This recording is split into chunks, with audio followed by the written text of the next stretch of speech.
तो दोस्तों आपको पता ही होगा आज हमारा लेखन कला और शहरी जीवन का जो एपिसोड चल रहा है वो आज ख़त्म होने वाला है। आज हमारा जो दोस्तों पहला पार्ट है लेखन कला और शहरी जीवन, उसको आज हम ख़त्म करने वाले हैं बहुत ही अच्छी तरीके से। और दो पार्टों में हमने बहुत अच्छी तरीके से इसे विस्तार से बात की है और दोस्तों हस्तलिखित नोट्सों के माध्यम से शॉर्ट पढ़ने का कोशिश किया है। तो आज हम शुरुआत करते हैं हस्तलिखित नोट्स के माध्यम से।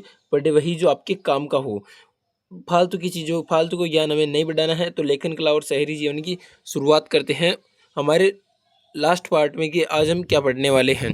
तो देखिए दोस्तों, शहरी जीवन यानी लेखन कला जो हमारा विस्तार चल रहा था मेसोपोटामिया का, वहाँ की शहरी जीवन जो कि वहाँ का शहरी जीवन कैसा था। तो सामाजिक व्यवस्था वहाँ पर थी दोस्तों, उच्च या सामंत वर्ग का प्रादुर्भाव होने लगा, यानी दोस्तों उसका निर्माण होने लगा। उच्च वर्ग वहाँ पर रहने लग गए, यानी दोस्तों अच्छे पैसे वाले लोग वहाँ पर आने लग गए। और दोस्तों समाज को कई सारे वर्गों में बांट दिया, उच्च वर्ग, निम्न वर्ग, कुलीन वर्ग, इस तरह से कई वर्ग वहाँ पर स्थापित कर दिए और उच्च वर्ग वहाँ पर व्यवस्था लागू हो गई, यानी दोस्तों उनका जन्म होने लग गया। राजा व रानी की कब्र, यानी दोस्तों जैसे राजा व रानी की कब्र हैं उनमें बहुमूल्य चीज़ें रखते थे। वो दोस्तों जैसे कब्र है इसमें बहुमूल्य चीज़ें रखते थे। वो इस पर विश्वास करते थे कि पुनर्जन्म होगा और वापस इसका वो सदुपयोग करेगा। इस तरह से वहाँ पर होता था। परिवार दोस्तों एकल परिवार को महत्व ज़्यादा देते थे। पिता महत्व मुख्य होता था एकल परिवार का। और जो नववधु आती थी उनको सांस लेने जाती, यानी वो जब शुरुआत में आती तो उसको सांस लेने वहाँ पर जाती घर प्रवेश के लिए। और जो दोस्तों पुत्र होता है वो पिता का घर रखता है और पशुधन और खेती ये सब करता है। पशुधन उसके पास रखता है और खेती करता है। 1930 के दशक में, यानी कि दोस्तों 1930 के दशक में उस घर के साधारण घरों की खुदाई की गई, वहाँ की घरों की खुदाई की गई, उत्खनन किया गया। तो हमें इन सब के बारे में जानकारी मिलती है कि एकल परिवार रहता है और दोस्तों कब्र में हमारे को बहुमूल्य चीज़ें वहाँ पर देखने को मिली, जिससे ये हम अंदाज़ा लगा सकते हैं कि वो पुनर्जीवन पर विश्वास करते होंगे। तो दोस्तों क्या होता है कि पशुचारक क्षेत्र में एक व्यापारिक नगर, यानी कि पशुचारक और क्षेत्र में व्यापारिक नगर किस तरह से होता है कि 2000 ईस्वी पूर्व बाद मारी नगर, यानी दोस्तों मारी नगर इंपॉर्टेंट है दोस्तों। मारी नगर शाही नगर था, एक सुव्यवस्थित नगर था, विकसित नगर था वो दोस्तों। माई नगर एक राजधानी थी, फरात की उधर्व धारा पर स्थित थी, यानी दोस्तों फरात नदी थी उनके उधर्व धारा यानी उनके किनारे पर स्थित थी। कौन दोस्तों? मारी नगर।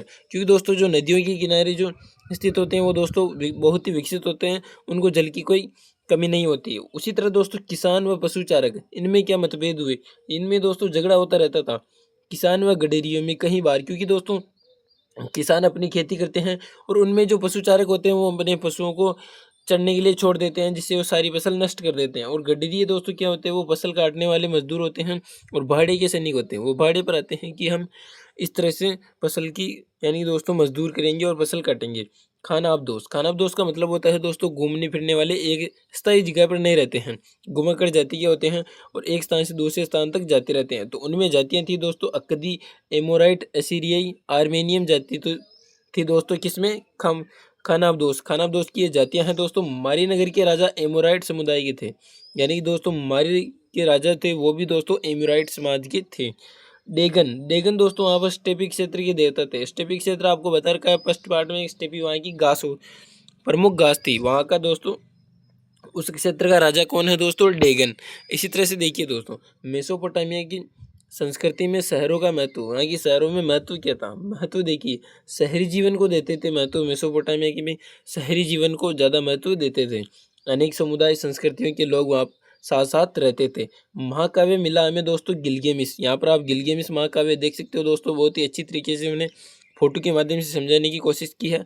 तो महाकाव्य में दोस्तों 12 पट्टिकाओं पर, यानी दोस्तों 12 पट्टिकाओं पर देखने को मिलता है कि वहाँ पर 12 पट्टिकाएँ देखने को मिलती है गिलगेमिस महाकाव्य की। और यहाँ पर देख सकते हो आप किस तरह से अनेक समुदाय अपनी संस्कृति और इसको आगे बढ़ावा दे रहे हैं। मेसोपोटामिया की संस्कृति में शहरों का महत्व है। इसी तरह हम नेक्स्ट बात करें तो दोस्तों देखिए लेखन कला की देन, कि अगर लेखन कला की देन क्या रही है मेरे को, ये दोस्तों इस पार्ट का आखिरी बिंदु है कि मेसोपोटामिया की जो लेखन कला यानी दोस्तों मेसोपोटामिया की देन है। अगर हमारे को पूछ ले कि लेखन कला, विश्व में लेखन कला की देन किसे माना जाता है, तो दोस्तों मेसोपोटामिया, क्योंकि दोस्तों शुरुआत यहीं से हुई। लेखन कला की देन दुनिया को सबसे बड़ी देन है दोस्तों, यानी कि लेखन कला की दुनिया को सबसे बड़ी देन कहाँ से मिली है मेरे को? मेसोपोटामिया से। शुरुआत यहीं से हुई थी दोस्तों। विद्वानों की परंपरा है दोस्तों कालक्रम और गणित, यानी उन्होंने कालक्रम के बारे में, जैसे विद्वान हैं, उन्होंने कालक्रम के बारे में और गणित के बारे में और रिसर्च किया, जैसे आप देख सकते हो चित्र के माध्यम से। 1800 ईस्वी पूर्व, अब ये ईस्वी पूर्व ये आपको हमने समझा रखा है कि अगर आप साल में कन्वर्ट करना चाहते हो तो इसको 2025 और ऐड कर सकते हो। तो 1800 ईस्वी पूर्व में हमें कुछ पट्टिकाएँ मिली, जिनमें दोस्तों मिलता है कि वहाँ पर मिलता है दोस्तों उसके बारे में कि लेखन कला की देन में और किस तरह से विकसित हुई, विकास हुआ। खगोल शास्त्र के बारे में खोज की गई मेसोपोटामिया में, यानी पूछ लिए कि खगोल शास्त्र के बारे में सबसे पहले खोज कहाँ की थी, तो दोस्तों मेसोपोटामिया में। ये देख सकते हो दोस्तों किस तरह से तकनीक और प्रगति करते रहते हैं वहाँ पर।